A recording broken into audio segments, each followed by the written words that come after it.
I know we're building a Drift Formula One, however this episode is a bit of an emotional roller coaster, from parts showing up that don't want to play ball, parts that are just the wrong size. That's what you call creating an issue. However, we do pull off some of the craziest ideas, but firstly we need to prep the shop and get it ready for this project. We're going to be making a chassis table for building the car. Weld up all the legs and put the tabletop on, and then we can actually transfer it into where the car is and start marking out and plotting it all out so we can actually bolt the tub to it, and then we can actually carry on building everything around it. Then we know it's square and true and not crooked. But we'll be after Mike's drifted it, but anyway.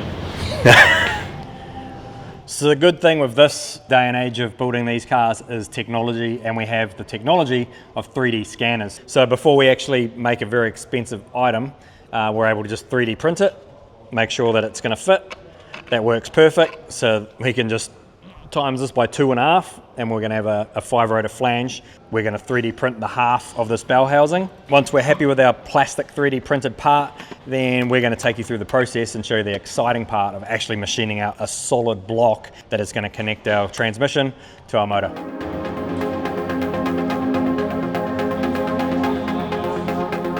So building a project like this in such a ridiculous time frame, we're relying on a lot of things to go right first time.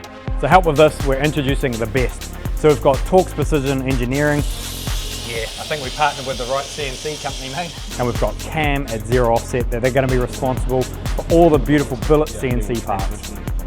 So firstly, we're going to head out and see Cam, where he's going to engineer our bell housing, which is going to connect our rear plate to our new gearbox. He's also got over 30 parts he needs to engineer, from brackets and everything else. All right, let's send it. Awesome.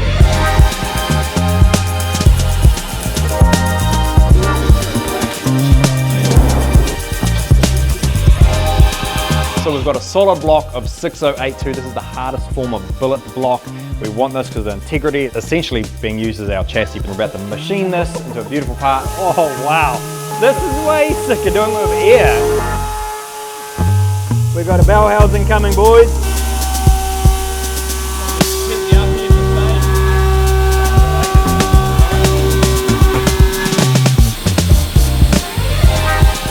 Look at it. I mean, that is jewelry.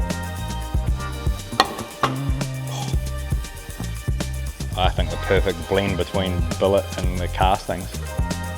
So whilst Cam is working on everything on that side of CNC, I'm going to take you up to Anthony's shop, Torx Precision Engineering, which is like a supermarket for us rotary purists. And yeah, we're going to pick up all our parts for our 5-rotor. We're responsible for pretty much all the, well, the first aftermarket 4-rotor crank was also out of here. The 5-rotor, 6-rotor, pretty much most of the cranks come from here. We're going to go and see, because our 5-rotor is ready to go. Take your pick. Dude, look at that shit. Look at that, like 5-rotor, 5-rotor, 5-rotor, 4-rotor, 4-rotor, 20B, 20B. Compared to the shafts that used to be made, these are all completely CNC'd now, so the accuracy of them is just incredible. Times 2. Before, Jeff was a bit old school and he had quite old equipment. Now the shaft is just so much better as far as tolerances and clearances and everything that goes with it. It's amazing. Stepping up as the new generation of equipment and all that kind of stuff comes out. Now Jeff's retired, which is a real shame. These shafts will be going all around the world. Just about every wheeled record drag racing car and all that has used all these crankshafts. For a little old New Zealand company in the rotary industry, this is the place you get your cranks from. It's just amazing what they can do. But we're wrapping this up. We're going to head straight back to the Mad Lab. Al's got all the recipe. Better put it together.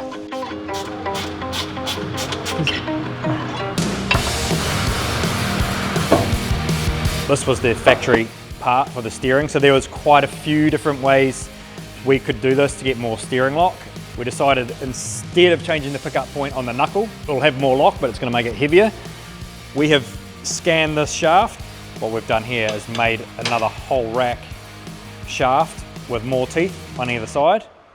And so now when I rotate the steering wheel, it's going to throw this further out each end, which is going to give us more steering lock. The idea was to try and lengthen it in this factory shaft, but when Cameron got a hold of it, started machining it, and figured out this was hollow, so they've actually put resin down inside and filled it up so it looked like it was a solid piece, but it wasn't. At least with our one, we now have a much stronger shaft with a lot more teeth. So me, mentally, Don't have to think about a steering rack snapping in half. So to minimize issues, we work with the best that we've been working with for a long time, and it's projects like this where it's under NDA. So a lot of these partners that we've been dealing with for a long time actually have no idea what they're actually investing in or what they're building their parts for. This makes it really challenging for them because they of course want to supply the best product that they potentially can do, their technology or their knowledge, but at the same time we're unable to tell them what this project's for. And this thing is like proper out the gate. So anyone that's done a project of any scale know that things don't always go 100% to plan, whether that's internal to the team or external. Yeah, we came to Greg this morning. If he said that it should all be Aerotrade, but then it was round chromoly too, he goes, "Are you kidding?" Oh God. And we can still laugh about this. What happened is Al ordered some aero tube, but he forgot to say aero. He just said tube. What was it? $1,500 just for freight to get it here. What was wrong? All that aero tube. It's this round chromoly tube. It's meant to be aero tube. And That's why we went to an airport to buy aero tube. You just screwed that back shut and chucked it on the U. So yeah, one box was wrong today. Hopefully two are right. These ones have come from EFI Hardware. Our injectors. So we're going to mow some holes straight into the side of our housings.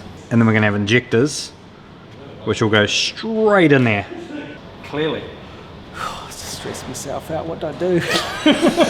Doing this way is so. I want to come here. I want to show you the simple way. This here is one shaft. Literally goes all the way through. All the butterflies are on this one shaft. This here, the boys are going to have to connect 5 shafts and make sure every one of these to this little hole is 100% accurate and stays that way through all the temps. Al's got a lot of work ahead of him. That's what you call creating an issue. You could have still done your inject. You could have done anything, mate. Anything. But it's been done. It has. But only one way to get my content. Only on our car. Brendan's run away because he's the one that's going to. He's actually throwing up in the toilet at the moment. I just had to talk to NASA. Oh, so you weren't throwing up in the toilet then? No, not really. I know, if he was, we'd heard about it. I'm just to connect all the 5 and keeping it so accurate. Yeah. Yeah, and? I don't know. I'm good. See, Brendan doesn't look concerned. I'm alright when he's not concerned. That's a piece of mate. But his tune has totally changed now. Brendan's coming to it. Oh yeah, It's a piece of mate. Me and Legwood. Yeah, which will be our fuel. We gave you the dimensions. The fuel rail, we've got everything to do it. So more fab, the secondary fuel rail is going to come all the way across the top here with our injectors. If the filter's off, you'll be able to watch it just. The only issue with doing this is that potential backfire, could be a fire. I'm glad that he said that's the potential, not the fact that it's going to be really hard to fabricate. We're going to give him the dimensions again. Of what? All our chromoly aero tube. Oh, come on. And he calls that, he said, no, that's aero tube. I said, no, that's not aero tube, it's round tube. Yeah. He goes, oh, you mean like the stuff they use in streamliners and that? And I go, yeah. We goes, talked the aero about tube. I said, we gave you the dimensions of the aero tube. Yeah. I told her that. Didn't he understand? Sheesh, there's nothing cooler than exposing an NA5 rotor, especially the complexity of this intake throttle body setup. Man, thank you EFI Hardware, because that is a lot to get your head around, the way just to make that work. I just want the most responsive, ridiculous throttle with that tiny little clutch setup, little flywheel. Goes straight from chuck, chuck, chuck, chuck, ding! Just straight off 15k. And this is just, explaining through a phone, some drawings. They've been able to put it all together as in pieces. We now have to connect the dots, fabrication, CNC, trumpets. 130 centers? Yes, correct. Yep. So what I'm doing here is I'm just working out what it's going to look like. Send that through to K&N and they're going to custom make us a filter for the 5 rotor. Show us 200 more of that. 200? Yeah. No, you're not getting that. We're compromising. Yeah, no, we'll go down a bit. 200 is going to be about there. Yeah, no, way too long. Yeah, I know. So we are just calculating how long we actually want this runner to be. We're not, I shouldn't say this, but we're not trying to squeeze every little horsepower out of this car because this car is light. The way we work it out, Just whatever looks cool. Yeah. Oh, this for this job it is, yeah. Yeah. Yeah, well, you've worked something out wrong. Why? How did you get 620? 620 what? For this filter, gonna try and make the file to send to Cam so you can start CNC the base out. 620, our one of our trumpets is, we need at least 637. I've drawn on my, you want to look on the screen. Yeah, well, that's got there then. So K&N are making us a 620, which is, that's the internal of this. 620. Yeah, so you tell me what you want. Is our plate long enough? Because we had the trumpet sitting in Came to you the other day, said you proper sure because it's the last chance, and now I've got to go back to them and say, you know that last chance? Can you actually change the game? Can we get another chance? Pretty please. So when we're constantly changing and adapting things, and then we've gone and ordered a plate that we're going to weld all our posts for the injectors because they're going to spray on the top of here. These here, the actual ram tubes, are a bigger diameter, so they're not even going to fit on our plate that we've ordered and had cut. So when you finish a project, you end up with a bit of a pile of like scrap, and it can be a very expensive pile of scrap depending on how many times, but it's like, it's one of these things because we got so many things going on at once. It's not like we're just working on an intake manifold, we're literally working on an entire car. To do it in such a short time frame, it's the only way to be able to do it. A lot of people, when they're building a car, will just work on, let's just mount the engine. Okay, let's make engine mounts, blah, blah, blah, blah, blah. And I can see, like, this is the first part of this super complex intake setup. We could have easily, Airfire Hardware have already built us a sick 5-rotor setup that we already know works on the 787D.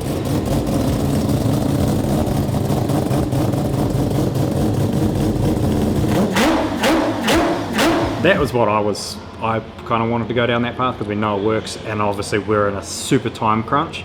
I see this intake setup taking probably at least a week, just in fab work, manifolds, all the linkages. I know it's going to be super badass, but at the same time, it's got to be done by a deadline. The disadvantage is I've already sent these dimensions as a double confirmation to K&N, so we're wasting other people's time.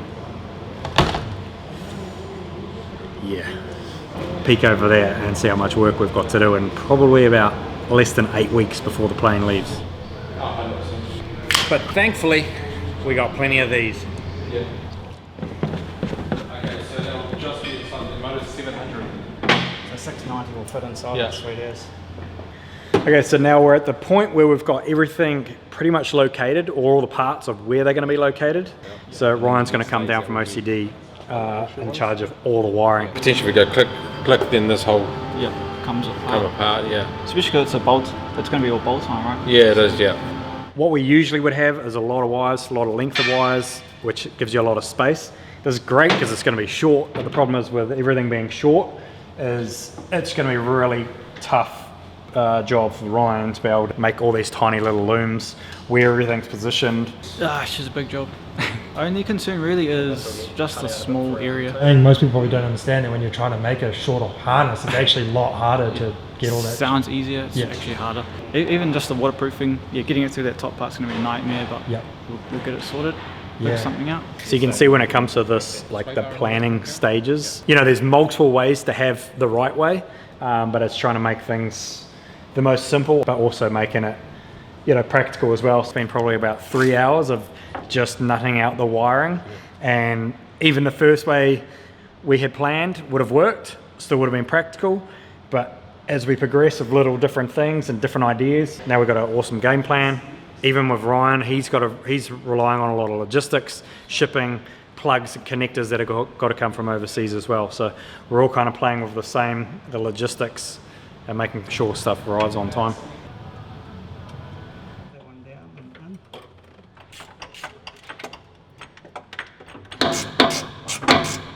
Helen and I are actually pulling the diffuser apart because it's in a bit of poor condition, and Al's lined it up to get repaired because it's obviously had a bit of damage, but now we can remove all that and it's going to get all glassed up and fixed up and painted and look like a new one. Alec and I, we designed this and we had Cameron at Zero Offset machine this all up for us, and then Ryan wanted points in it to connect earth and positive for the starter motor and alternator there, so little added value things to go on. Oh, far out, look at that. Go straight up and down. Yeah. And then we also have these electrical, what's the proper name for these, Ryan? Auto sport connector. Auto sport connector. So these auto sport connectors is Ryan wanted them through the tub. These go in here. So essentially like that. We're no carbon fibre experts here. We have been speaking to people, so we have actually filled it up with a resin that they recommended to put in there to give it strength. Hopefully that we are doing everything correctly, but I'm sure there'll be someone out there to tell us that we're probably not, but that's cool. I've got a few more projects for you, bro. Yeah, that's fine. That's fine. I've just got a few little things with the remote throttle that we need to organise. Just want the receiver and the transmitter. What about the servo? I'm hoping I can get it to work with just the receiver with the input to the R5. Okay, so we're talking about having an external mounted throttle. Because it's fly-by-wire, you can't just go and stand by the car, bum, bum, bum, give it the free revs. So how do we do that? Well, yeah, it's like, first of all, I thought just having like a switch or something, like some sort of like paddle, but now we're talking about doing like a little radio control thing, so I'll literally be able to hop out of the car, give it to the kids, have a rev. I haven't heard Ryan say no yet. He didn't even say no to making a 100mm long, 100 wire loom. I'm like, He was just sweating. Yeah, so I actually got some parts for it. So I know Mike likes his Futaba gear, so so I got a receiver here. And then I've got a little servo. I'm not an RC guy, so just figuring this out as we go, but we're hoping to direct drive exactly the same sensor as what's on the pedal. Yeah. So then it'll just drive the pedal sensor, and then obviously through the remote transponder. Has Al spoken to you about that? Sort of. I rang him the other day about it. What did he say? Well, he just showed me something this morning. I don't know if he's spoken to you about it. If your way It works. depends. Like, this is kind of gimmicky. Like It is gimmicky. It's you can cool. rev the Yeah. power of the, Yeah. but Yeah. up to you. No, I want to do the gimmicky thing, and I'm pretty sure Mike will be all about it too. It's similar to the Mazda setup on the McLaren. So many people still talk about the fact that they've got that on their simulator at home. Yep. You know? Integrating something weird that doesn't belong in a car. 100%. So yeah, no, that's pretty cool. Yeah, well, it's up to you guys, but So it's not mounted down here though. no, we can mount this Anywhere. Probably ideally we'll just put it up in here because there's heaps of room in here. Yeah. And then I just thought we could have a button on the dash to control it, so you just press On off. Yeah. just turn it on, and it just Yeah. swaps over to that pedal system. And I'll get my head around that a bit more with you, so I'm on the same page 100%. No, that's cool. All right. Well, it sounds like we've got a plan. Let's hit the ground running again. Bye.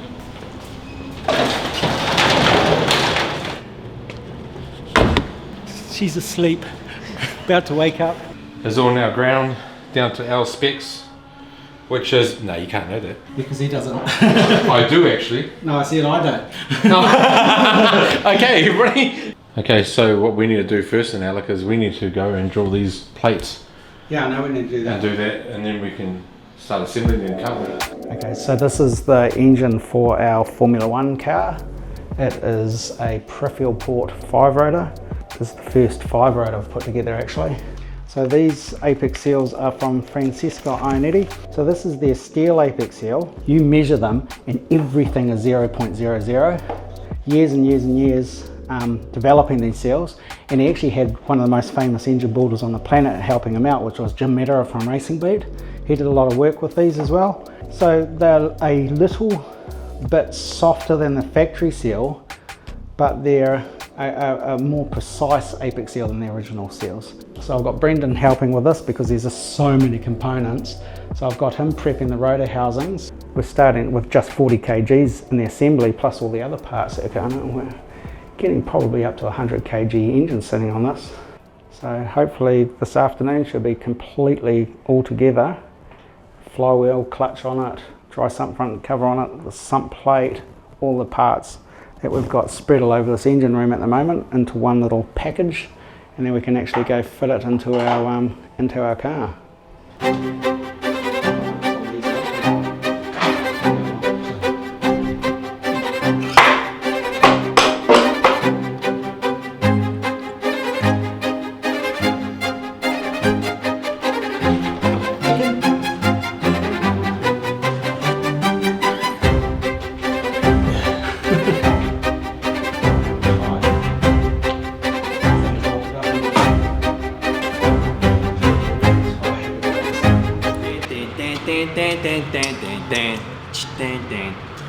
He's just arrived. Got me some. Oh, holy moly moly. Straight to work, bro. Let's go. I'm sure you trust this guy? He's like, hey, any sleep, man. I wonder if there's O-rings down those. I've never actually seen those. Yeah, I think these might be what these are for.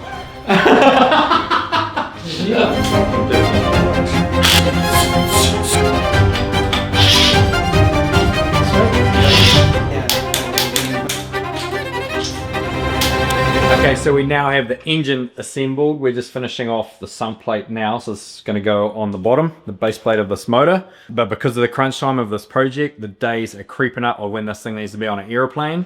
So usually we would be fabricating all our intake manifold, exhaust manifolds, and everything straight off the dummy block.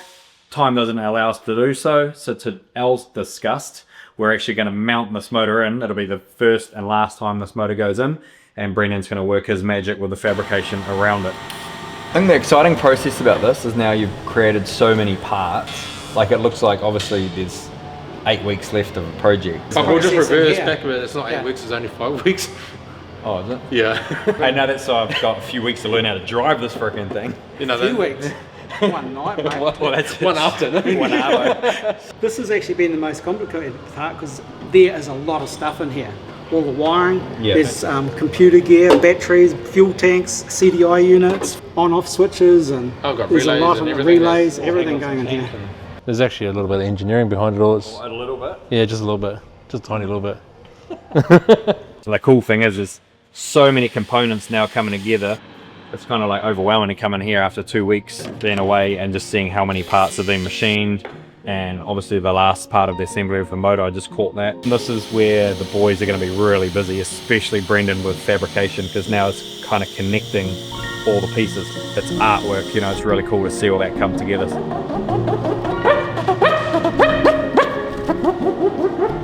So yeah, a lot of engineering gone into just this. This has already been machined out and grooved, so it's going to locate it perfectly. If you actually have a look inside, because this is obviously all bolted, it's got a backing plate as well, just so it clamps it all together to the carbon fiber. So it's just an insane amount of engineering that's gone into making sure that we have this car as structurally strong as possible.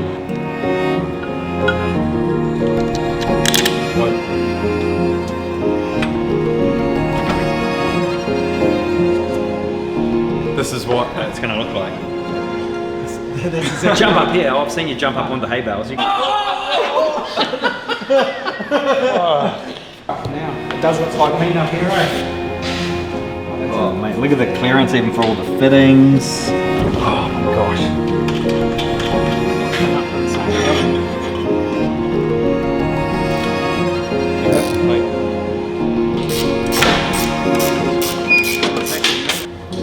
Just because there wasn't enough billet on it.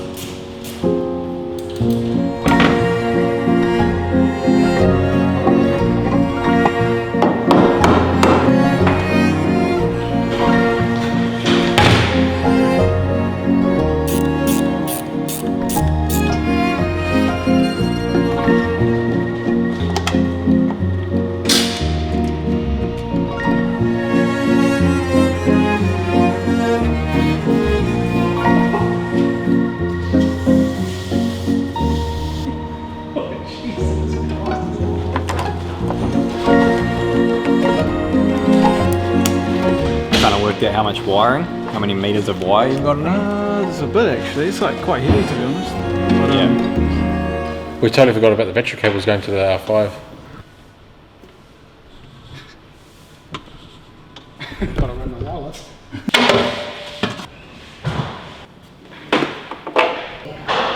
That's not the ugly side of the world. It's much better than the grommet down there. Yeah, 100%. And it's safer too because it's all clip. There's no chance of the chafing or anything going on. Yep. So how about we just do that? Then we'll just put there and there. Yeah, sweet.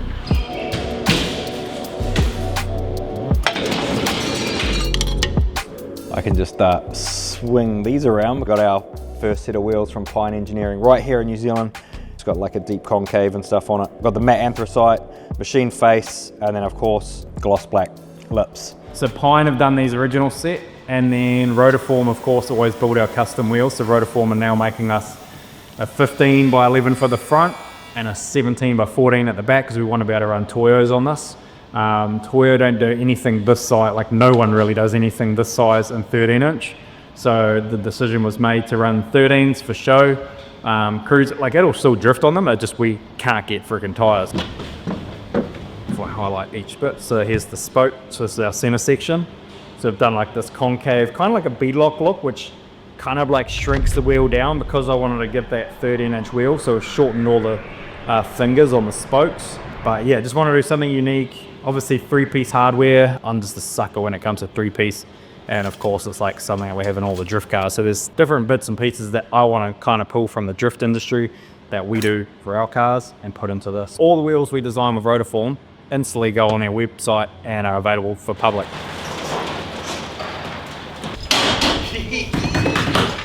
We've finally got it. A very important part of the build, the gearbox. You said that like we were in a documentary. Are we not in a documentary? This is exciting because this is our actual one, and I hope it's exactly the same as the one we borrowed and made a bell housing. Oh, yeah! Oh, sweet.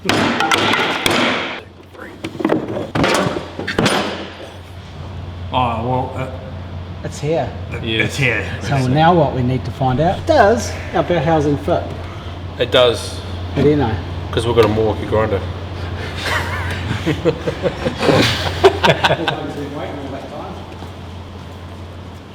It's overwhelming how much can be done in like even just a week. I think it's overwhelming on how many little pieces we're still waiting on.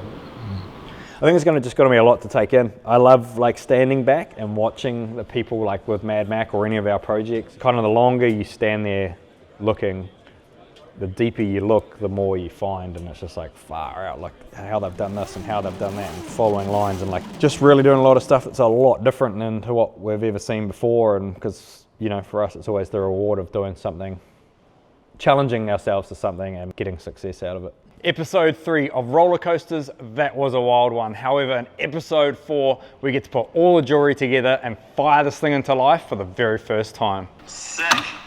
So you want to hear it or what? Oh yeah, boy, is she alive? She's alive.